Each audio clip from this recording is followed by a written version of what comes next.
Hello बच्चों, let's read the question. Question says late a circle C touch the lines L1 4x minus 3y plus k1 is equal to 0 and L2 4x minus 3y plus k2 is equal to 0 where k1 and k2 belongs to R. If a line passing through the center of the circle C intersects L1 at minus 1 comma 2 and L2 at 3 comma minus 6, then the equation of the circle C is. Option A is x minus 1 whole square plus y minus 2 whole square is equal to 4. Option B is x plus 1 whole square plus y minus 2 whole square is equal to 4. Option C is x minus 1 whole square plus y plus 2 whole square is equal to 16. Option D is x minus 1 whole square plus y minus 2 whole square is equal to 16. First we see the key concept. देखिए, हमें circle की equation find out करनी है. Circle की equation find out करनी हो तो मुझे अगर सेंटर और रेडियस पता लग जाए तो हम इजीली इक्वेशन ऑफ सर्कल बना सकते हैं. स्टैंडर्ड इक्वेशन ऑफ सर्कल क्या होती है हमारे पास? x minus h whole square plus y minus k whole square is equal to r square. यहाँ सेंटर क्या है? सेंटर है h कोमा k और रेडियस क्या है? रेडियस हो जाएगी r. अब देखिए, हमें टू लाइंस दी गई हैं स्टेटमेंट में. एक सर्कल दिया गया है जिसकी इक्वेशन फाइंड आउट करनी है, उसे उसने हमें क्या कहा है? C. तो पहले हम डायग्राम बनाएंगे, डायग्राम से क्वेश्चन करना इजी हो जाएगा. मान लीजिए ये सर्कल है जिसकी इक्वेशन मुझे फाइंड आउट करनी है. ये एक आप प्रॉपर सर्कल बना लीजिएगा. हमें टू लाइंस दी गई हैं L1. पहली लाइन अगर मैं L1 की इक्वेशन देखूं तो वो क्या है? 4x minus 3y plus k1 is equal to 0. और दूसरी लाइन की इक्वेशन क्या है? L2 हमें क्या दिया गया है?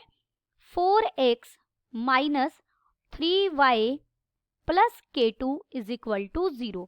अब देखिए, ये जो दो लाइन की इक्वेशन दी गई हैं, इन दोनों लाइंस की इक्वेशन के x coefficient and y coefficient बिल्कुल सेम है.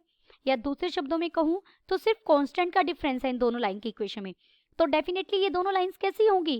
पैरेलल होंगी, क्योंकि पैरेलल लाइंस के x और y कोफिशिएंट आपको सेम मिलेंगे.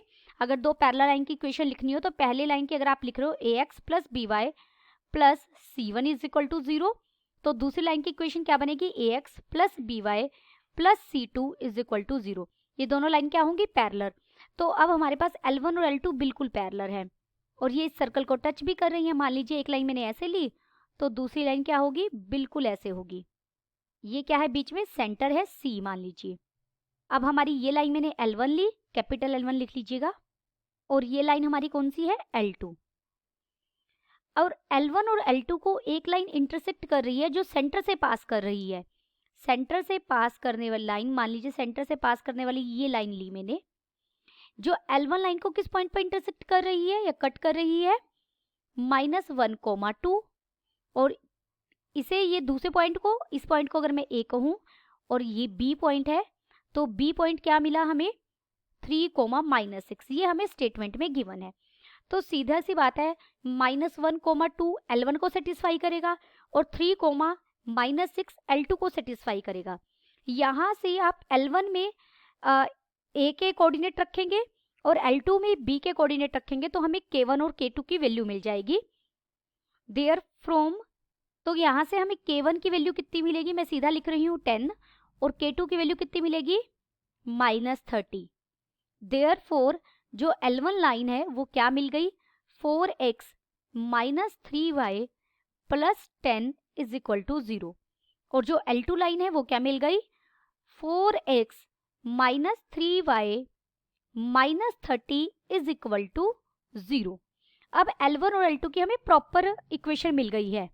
और L1 और L2 दोनों क्या कर रही हैं? L1 and L2 are tangent to the circle. दोनों सर्कल के लिए टेंजेंट का काम कर रही हैं और दोनों पैरेलल भी हैं. तो इनके बीच का जो डिफरेंस है वो हमारा लेंथ ऑफ डायमीटर बन जाएगा. लेंथ ऑफ डायमीटर, हमें पता है लेंथ ऑफ डायमीटर 2r, यानी रेडियस, अगर मैं रेडियस को r कह रही हूं तो डायमीटर क्या हो जाएगा 2r हो जाएगा, is equal to mod of, इन दोनों के बीच का डिस्टेंस आपने निकालना है जो लेंथ का काम कर रहा है। देखिए यहां से आप समझ सकते हैं, ये बिल्कुल सीधा जो डिस्टेंस आएगा ये मैं फाइंड आउट करूँ, जिस पॉइंट पर ये मीट करेगा ना आप वहीं से लेंगे, ये बिल्कुल सीधी ये डिस्टेंस डायमीटर का काम करेगा। और ये डिस्टेंस हम कैसे फाइंड आउट करेंगे, 10 माइनस -30 +30 हो जाएगा, एंड डिवाइडेड बाय, मोड के अंदर आएगा ये स्क्वायर रूट ऑफ 4 का स्क्वायर, यानी x का कोफिशिएंट 60 का स्क्वायर हो जाएगा, प्लस y के कोफिशिएंट का स्क्वायर यानी 9 हो जाएगा। दिस इज इक्वल टू, ये 40/5 हो जाएगा, तो यहां से हमें 8 मिल जाएगा। देयरफॉर रेडियस कितनी मिल गई हमें 4, तो जो जिस सर्कल की इक्वेशन निकालनी है उसकी हमें रेडियस मिल गई है। सेंटर, सेंटर क्या होगा, centre is the mid point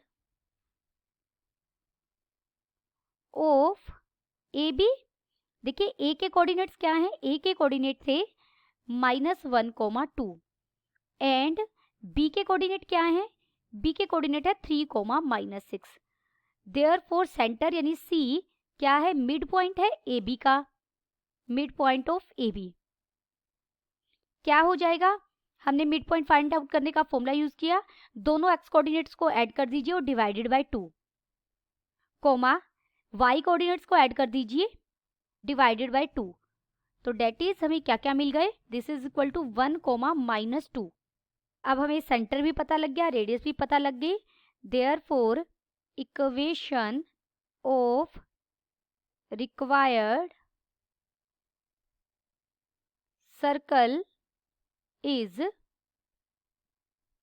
क्या हो जाएगी, x माइनस सेंटर क्या है 1, तो x -1 का स्क्वायर प्लस y -2 +2 हो जाएगा का square is equal to radius का स्क्वायर यानी 16।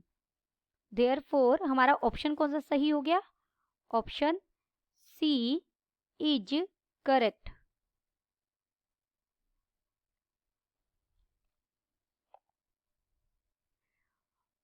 Option C is correct. Hope you understood it well. Best of luck.